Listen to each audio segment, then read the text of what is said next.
y nos acompaña en cabina el consejero presidente del Instituto Estatal Electoral, Nery Ruiz Arbizu, a quien le agradezco que esté con nosotros esta mañana. Nery, ¿cómo estás? Buenos días, bienvenido. Muy buenos días, Juan Carlos. Un saludo al auditorio. Gracias. Están organizando unos foros de consulta para personas con discapacidad y para integrantes de la comunidad LGBT. Estos foros de consulta, ¿qué objetivo tienen, Nery? Primero, el día de mañana tenemos un foro con las personas en situación de discapacidad. Los invitamos a todas las personas, ya se hizo una atenta invitación a través de los grupos, por ejemplo, como el DIF y otras organizaciones de la sociedad civil. ¿Qué objetivo tienen?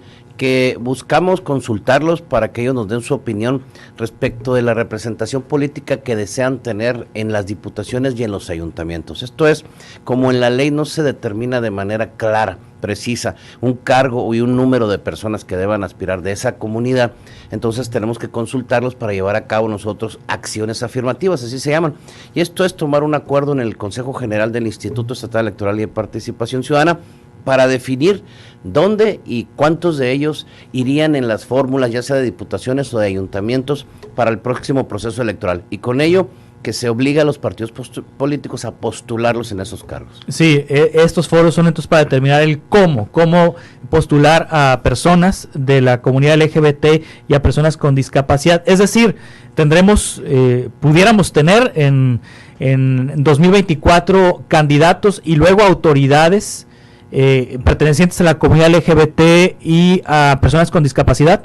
Primero, son dos foros distintos. Uno es el día de mañana para las personas en situación de discapacidad y el día miércoles tendríamos el foro para las personas de la comunidad LGBT, en donde en el Instituto Estatal Electoral, ahí los invitamos el día miércoles a las 13 horas, a las 15 horas, para que participen con nosotros las personas de la comunidad LGBT. En ambos casos se tomará su opinión para que el instituto defina en qué cargos propone que los partidos políticos lleven a postular, es decir, presenten a personas de esas comunidades en determinados cargos, ya sea en los ayuntamientos o en las diputaciones. Ya dependerá del voto popular si esas personas ya llegan al cargo público. Como antecedente, sí. En el proceso electoral pasado, el Instituto Estatal Electoral y de Participación Ciudadana hizo esas mismas acciones afirmativas, en donde tanto a la comunidad LGBT como a las personas en situación de discapacidad se les propuso, y los partidos políticos propusieron a personas de esas comunidades para los cargos públicos en ayuntamientos mayores de 100,000 habitantes. Ese fue el logro que se tuvo. Ahora nosotros estaríamos escuchándolos para ver si esa situación se puede mejorar. ¿Cumplieron los partidos con esa disposición, con los criterios de la elección pasada? Es una obligación, no es una cuestión opcional, tuvieron que proponer, y te diría que en los 6 ayuntamientos mayores de 100,000 habitantes existen personas de esas comunidades. Sin recurrir esto ante el Tribunal Electoral, es decir, estos criterios que emitieron la vez pasada, ¿los aceptaron los partidos sin recurrirlos? No recuerdo si lo recurrieron o no, la verdad, pero sí se acataron tal y como se propusieron por parte del Consejo General del Instituto. Entonces están por emitir nuevos lineamientos. Así es. Sí. ¿El piso va a ser el criterio anterior? Mínimo es el que ya tenemos planteado. ¿Y qué dice el piso? De en adelante, por lo menos una fórmula de personas con situación de discapacidad o comunidad LGTB en cada ayuntamiento mayor a 100,000 habitantes, es decir, los 6 más grandes de la entidad. ¿A diputados locales? Había una postulación para la comunidad LGBT en la posición número 5 de representación proporcional. Entonces ahora se replantearía el ver las posibilidades para ambos grupos. Entonces en la lista de representación proporcional venía en el 5º lugar. Así es. De los partidos, por cada partido. Mínimo tenía que estar ahí. Sí, en el 5º lugar mínimo. Podía estar arriba, pues no, pero por lo menos en el 5º. Y en los ayuntamientos, a regidores, a secretario, a síndico. Presidencia, de sindicatura o regiduría, donde quisieran deberían de postular a una persona por lo menos. Y sí lo cumplieron todos los partidos. Ese es el piso de los criterios anteriores. ¿Puede esto entonces crecer? Así es. Se busca la opinión de ellos y buscar incrementar y garantizar esos derechos político-electorales de ambas comunidades, tanto la comunidad LGBT como las personas en situación de discapacidad. Sí, en estas acciones afirmativas del Instituto Estatal Electoral, además de personas con discapacidad y personas de la comunidad LGBT, ¿hay algunas otras acciones afirmativas que vayan a determinar? Sí, definitivamente. Por ejemplo, ya tenemos los derechos políticos de las comunidades indígenas. Existe tanto la regiduría, que es una regiduría étnica, es única a nivel nacional, así como las diputaciones indígenas que vamos a aprobar, en donde hay 3 distritos indígenas y ahí definiremos cuáles son los distritos y en dónde deberán de postularlo. Existe también para los jóvenes y para las personas de la tercera edad. Es decir, ellos ya cuentan con un determinado número de cargos que nosotros estaríamos nada más definiendo de manera específica y garantizándole su representación política, que eso es lo que se busca, además de la paridad entre hombres y mujeres, que eso es una cuestión adicional.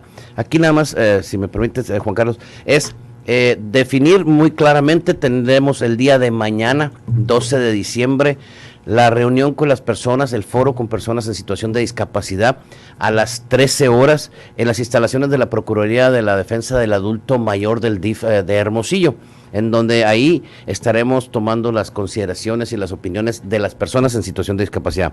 Luego tendremos el foro el día 13 a las 17 horas, en donde estará un consejero, Oscar Daniel Rodríguez, que es consejero electoral de Coahuila, que es persona perteneciente a la comunidad LGBT y además es consejero electoral, en donde él dará una plática como parte del antecedente de ese foro de personas en situación de la comunidad LGBT. Sí, entonces esas son las dos citas. Quienes quieran participar tienen que inscribirse previamente. Es física, es presencialmente las opiniones ahí, no hay ningún registro previo, simplemente acudir a las instalaciones. En el caso de lo que te decía de la comunidad de las personas en situación de discapacidad, es en la Procuraduría de la Defensa del Adulto Mayor. En el caso del día 13 de la comunidad LGBT será en el Instituto Estatal Electoral de Participación Ciudadana. No hay registro previo, simple y sencillamente hay que presentarse y listo, y se puede entrar y se puede proponer ahí mismo. Así es, habrá una mesa en donde ellos llenarán unos cuestionarios y nos responderán ciertas preguntas que les estamos haciendo, además de emitir su opinión, y ahí nosotros tendremos ese antecedente ya para poder tomar un acuerdo en Consejo General. Sí, y el límite para redactar y para determinar estas acciones afirmativas, ¿cuándo es?